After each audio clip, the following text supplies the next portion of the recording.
Assalamualaikum warahmatullahi wabarakatuh. Saya akan menyampaikan materi tentang mengapa kurikulum perlu berubah dalam rangka untuk menyebarkan pemahaman ya. Yang saya lakukan ini melalui pertemuan dan di media sosial sebagai pemenuhan untuk aksi nyata 2 kurikulum merdeka. Namun sebelumnya perkenalkan nama saya Eman Suherman dari kelompok bermain Atakwa, kebetulan masuk di Sekolah Penggerak angkatan ketiga ya. Apa itu kurikulum? Kurikulum merupakan panduan pembelajaran pada satuan pendidikan di mana dapat dimaknai ya sebagai titik awal sampai titik akhir dari pengalaman belajar peserta didik. Kurikulum itu kompleks dan multidimensi. Kurikulum itu juga dapat diibaratkan sebagai jantungnya pendidikan. Makanya kurikulum itu ya sangat vital. Bagaimanapun juga peserta didik dan output dari pendidikan itu ya tergantung dari kurikulum yang kita buat dan yang kita pakai. Apa pentingnya kurikulum? Yang pertama mungkin untuk menyesuaikan dengan kebutuhan peserta didik dan perkembangan zaman. Karena pada kegiatan Merdeka Belajar ini kita tidak bisa memaksakan peserta didik itu dipaksa untuk mencapai target pembelajaran atau kalau dulu-dulu itu capaian pembelajaran ya. Tapi bagaimana kita bisa untuk menyesuaikan dengan kemampuan peserta didik sekarang. Nah, yang kedua, kurikulum yang baik adalah kurikulum yang sesuai dengan zamannya. Nah, ketika zaman seperti sekarang ini, zamannya zaman teknologi ya, kita harus bisa menyesuaikan. Dan kurikulum itu terus dikembangkan atau diadaptasi sesuai dengan konteks ya dan karakteristik peserta didik ya, demi membangun kompetensi sesuai dengan kebutuhan mereka kini dan di masa depan. Jadi kalau bahasa Sundanya tidak ketinggalan zaman ya, tekuuleun kalau bahasa Sundanya. Oke. Mengapa kurikulum itu harus berubah? Ya tadi satu pertama untuk menyesuaikan perkembangan zaman. Yang keduanya mempertimbangkan kebutuhan peserta didik karena peserta didik ini berbeda-beda karakter dan berbeda-beda kemampuannya. Dan yang ketiga menyesuaikan dengan kondisi geografis lingkungan pendidikan sekolah. Kalau di saya sendiri kebetulan karena kondisi sekolahnya itu di daerah pertanian ya kita mengangkat tentang tema-tema pertanian, tentang seperti yang di dokumentasi ini adalah kita mencoba untuk melakukan edukasi pertanian ya. Kebetulan pada 3 kegiatan langsung kita lakukan yaitu tentang edukasi pertanian, tentang bank sampah dan kebersihan lingkungan. Selanjutnya fungsi kurikulum itu sendiri untuk siapa? Ya utamanya ini untuk 4 indikator ini ya. Yang pertama untuk kepala sekolah sebagai pegangan di sekolahnya. Yang kedua untuk para tenaga pendidik. Yang ketiga untuk siswa dan yang keempat untuk orang tua atau masyarakat ya. Jadi kurikulum itu ya harus mempunyai kemanfaatan untuk minimalnya untuk ketiga faktor ini yang saling bersautan, yang saling yang saling mengikat ya pada pola pendidikan anaknya. Nah, selanjutnya kurikulum itu pengertian tujuan fungsinya sih komponen yang tindak lanjutnya harus seperti apa. Intinya pengertian kurikulum itu kalau menurut etimologi ya yaitu pengertian kurikulum berasal dari kata kurir yang berarti pairi atau kurere yang yang berarti tempat berpacu ya, sehingga kurikulum dapat diartikan sebagai trek atau lajur yang harus diikuti seseorang untuk mencapai tujuannya. Sementara untuk kurikulum menurut Undang-Undang Nomor 20 Tahun 2003, kurikulum adalah seperangkat rencana dan pengaturan mengenai tujuan, inti, bahan pembelajaran serta cara yang digunakan sebagai pedoman untuk penyelenggaraan kegiatan pembelajaran dan untuk mencapai tujuan di masa kini dan masa depan ya. Sementara kurikulum menurut Sudijarto, kurikulum merupakan serangkaian pengalaman dan kegiatan belajar yang direncanakan untuk diatasi oleh siswa dalam rangka mencapai tujuan pembelajaran yang ditetapkan dan oleh suatu lembaga pendidikan yang berwenang.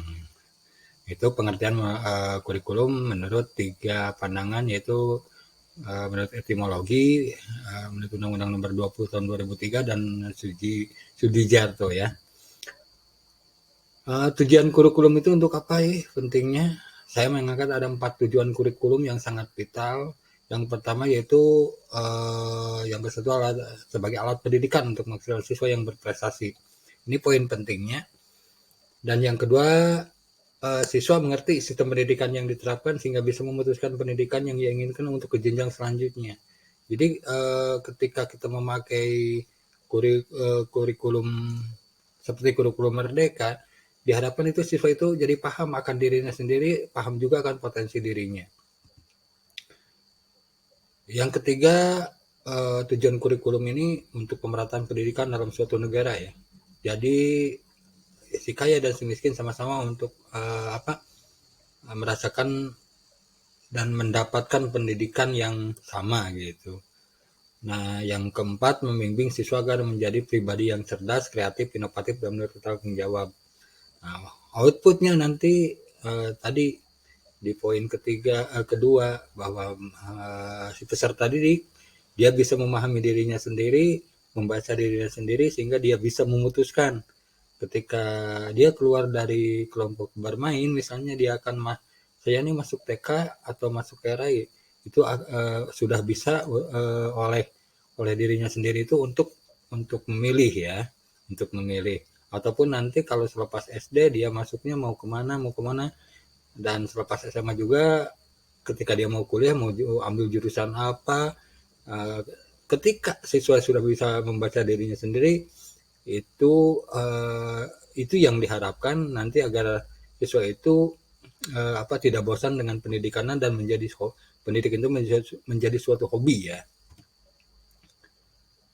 Selanjutnya fungsi kurikulum ya bagi pendidikan adalah untuk memandu dalam proses belajar peserta didik ya. Intinya jadi lebih terarah dan lebih untuk mencapai tujuan itu lebih prosesnya itu lebih terarah gitu ya. Dan komponen kurikulum itu ada 4 ya.